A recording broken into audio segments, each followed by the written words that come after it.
புருஷோத்தமர் கோவில் மயிலாடுதுறை. மூன்றாம் திவ்ய தேசம். மும்மூர்த்திகள் இருக்கும் ஸ்தலம் இதுவாகும். இது பிச்சாண்டார் கோவிலின் சிறப்பு கதையாகும். சிவன் பிச்சாடனார் வேடத்தில் தன் பிரம்மஹத்தி தோஷத்தை நீக்கிக் கொள்ள வந்தார். அப்போது மகாலட்சுமி சிவனின் பிச்சை பாத்திரத்தை பூரணமாக நிரப்பியதால் அவரது பசி தீர்ந்தது. இதனால் தாயார் பூரணவல்லி என்று அழைக்கப்படுகிறார். பிரம்மாவிற்கு பூலோகத்தில் தனி கோவில் இல்லை என மனக்குறை இருந்தது. எனவே அவர் இத்தலத்தில் பெருமாளை வணங்கி தவம் செய்தார். பிரம்மாவின் பக்தியை சோதிக்க மகாவிஷ்ணு கதம்ப மரமாக நின்றார்.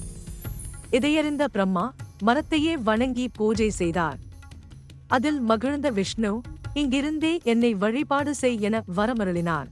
3 தம்பதிகள் இணக்கமாக வாழும் இடம் என்பதால் திருமங்கையாழ்வார் இத்தலத்தை உத்தமர் கோவில் என்று மங்களாசாசனம் செய்தார்.